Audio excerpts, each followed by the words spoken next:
ነይ እንሂድ እንጂ ነይ። የት ነው ያለችው? አሳይኝ ቶሎ በይ እባክሽ። ነይ በእናትሽ ነይ።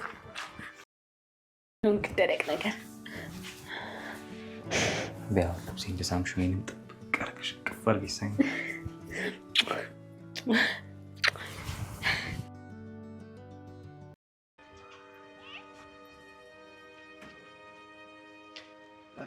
እናንኳኳ አይደል?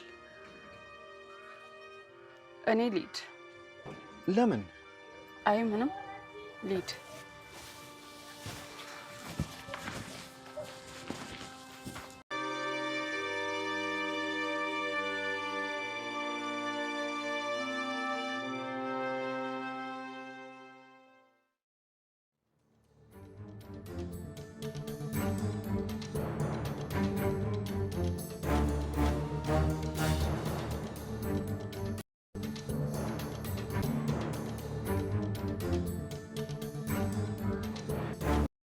እጅግ የሚገርምና እጅግ የሚደንቅ ነገር ተፈጠረ። ሮዚ ማሂን አስጠነቀቀች። አንቺ አይን ያወጣሽ ሞላጫ፣ አይን ያወጣሽ ሀገር አጥፊ፣ ያልታወቀብሽ ቆዳ ለበስ ሰይጣን፣ ሰው መሰል ዳብሎስ ስትል ልክ ልኳን ነግራታለች። አንቺ የቤታችን አደገኛዋ ሌባ ተቀምጠሽ ሰላም ስትይ የማታፍሪ፣ አንድ ነገር ልንገርሽ፣ ወርቁን ስትወስጂ ከክፍሌ የረሳሽው ነገር አለ። የሰላምዬን 100% እምነቷን ከልቤ ላይ ፍቀሽ ልታወጪው፣ ከልቤ ላይ ፍቀሽ ልትነቅሊው አትችይም። እዚህ ቤት ያላንቺ ሌላ ተንኮልና ክፋት የሚሰራ የለም ሲል አንገታቸውን አስደፍተዋታል። ሮዚ ማሂን በሚገባ አስጠንቅቃታለች። እስከ ክፋትሽ ጥግ የአንቺ መርዛማ ተንኮሎች እስከሚያልቁ የፈለግሽውን አድርጊ። በእኔና በሰላም በእኔና በናታን በሶስታችን መሀል እሾህ ልትተክሊ ነገር ልትተኩሺ አትችይም ብላታለች። በስተመጨረሻም አንቺን ለማስደሰት እስኪ የልብሽን ትርታና አዳምጠው በማለት ነው እንጂ ሰላምዬ ሌባ ሆና ወይም እጇ ላይ ወርቁን ስላየሁት አይደለም እንደዛ ያልኩት። ምን ያህል የክፋትሽ መጠን እየለካ ነው በተንኮልና በክፋት ሰዎችን በማጣላት የምትደሰች መሆንሽን ያረጋገጥ ነው። ለዚህም ማህተሙን በደንብ መተሽልናል። ልንገርሽ ሰላምዬ 100% የማምናት መልካም ልጅ ናት በማለት ጨርቋን አስጥለው አስጨልለዋታል። ማሂ እስከ ጥግ ክፋቴን እቀጥላለሁ ብላለች።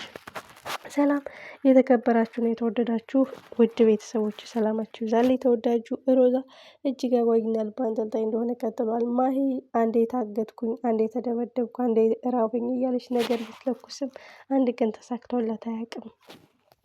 በሌላ በኩል እንግዲህ ከሰላምዬ ሻንጣ የተደረገው ተንኮል ወጥመድ ወርቅ ራሷን ጠልፎ ጥሏታል፣ ማሂን ማለት ነው።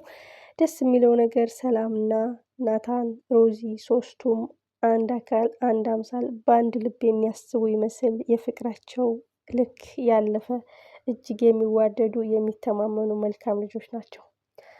ሰላም በማሂ የገንዘብ ማታለያ መጣላት። የምትፈልጊውን ያክል ገንዘብ ሰጥሻለሁ፣ የናታንን ፍቅረኛ ከሮዚ በሚስጥር አጣርተሽ ንገሪኝ፣ የሞተው ወንድምሽ የገደለው ባልሽ የሚባለው አባባል እዚህ ላይ ነው። እራሷ ሰላም ፍቅረኛ ሆና ስለ ፍቅረኛው ጠይቂ ትባላለች።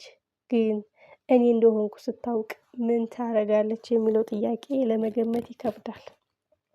ናታንና ሰላምም እቤት ቁጭ ብለው ናታን ጨንቆኛል፣ ሰላም እኔ ያንተ ፍቅረኛ እንደሆንኩ ሰላም ተብዬዋ እኔ እንደሆንኩ ማሂ ስታውቅ ምን የሚፈጠር ይመስልሃል? በገንዘብ ተደራድራኛለች። የማሂን ተንኮል ታውቃለህ። የሰላም ተብዬዋ ማንነትን አጣሪልኝ፣ የናታን ፍቅረኛ ማናት የሚለውን ነገር በፖስታ የታሸገ ብር አመጣችልኝ። ይህ ማለት እስከ ጥግ ድረስ አንተን ለማጥፋት ወይም ሰላም ተብዬዋን ለመጉዳት ከመሄድ ወደ ኋላ እንደማትል ተረድቻለሁ። እውነታውን ሳታቅ ምን የምታደርግ ይመስልሃል እያሉ እየተወያዩ እያለ እንግዲህ ማሂ ከች ብላለች።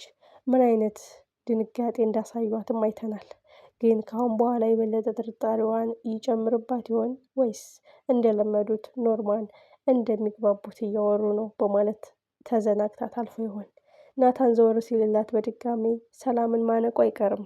ማሂ ከማነቅና ከማስፈራራት የማትርቀው እጅግ የሚያሳዝነው ነገር ግን እውነታው ሲገለጥ እጅግ ከባድ ጉዳት እንዳታደርስባት የብዙዎቻችን ስጋት ነው። ሌላው የሮዛና የቅዱስ ጉዳይ ነው። ቅዱስ የእውነት ያበር ሲከፈት የዘመናት ጥያቄው የልቡ ቃጠሎ በፍቅሩ የነደደው ቆሽቱ የሚረጋጋበት ፍቅሩ የተሰበረው ልቡ የሚጠገንበት ወይስ እስከ መጨረሻው ተሰባብሮ የሚቀርበት አጋጣሚ ይፈጠራል?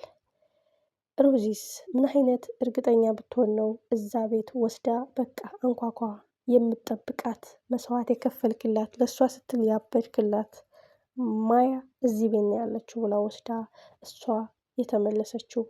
የሮዚን ደግነት ብዙዎቻችን እንወድላታለን። የዋህነቷ፣ ገራገርነቷ፣ ለወንድሟ እስከ ጥግ ያላት ፍቅር፣ ሰዎች በክፋት ቢሄዱባትም በመልካም እየመለሰች ለማስተማር የምትሞክረው ሮዚ ዛሬም ለቅዱስ እኔ ባፈቅረውም የእሱ ፍቅር ይበልጣል፣ መስዋዕት የከፈለላት ምን ያህል መልካም ግንኙነት ቢኖራቸው ነው በማለት እንግዲህ ማያን ፈልጋ አድራሻዋን አግኝታ ወስደዋለች።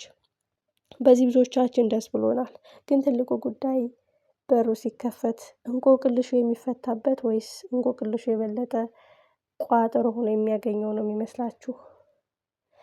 ናታን አንድ ስስት እህቴ እንድትጎጂ አልፈልግም። ቅዱስ የሚወዳትን የሚጠብቃትን ለዘመናት ፈልጎ ያጣትን ፈልገሽ አገኘሽለት። አንቺስ ምን አይነት ብርታት አለሽ? እሱ ከሚወዳት ጋር ሲሆን አንቺ ዳር ላይ ሆነሽ ስትመለከች እህቴ ተጠንቀቂ፣ ልብሽን አዳምጭ በማለት እንግዲህ መክሯታል። ከእኔ ደስታ የሰው ደስታ ይበልጥብኛል በማለት እንግዲህ ቅዱስን ከማያ ጋር ለማገናኘት ወስናለች። ይህ የሚወደድና የሚደነቅ የሮዚ መልካም ባህሪዋ ነው። ውዶችዬ እንግዲህ ሁላችንም ቀጣይ ክፍል በጉጉት እንጠብቀዋለን። ማያ ተብዬዋን ለማየት ብዙዎቻችን ጓጉተናል። ማያ ምን አይነት ህይወት ውስጥ ነው ያለችው?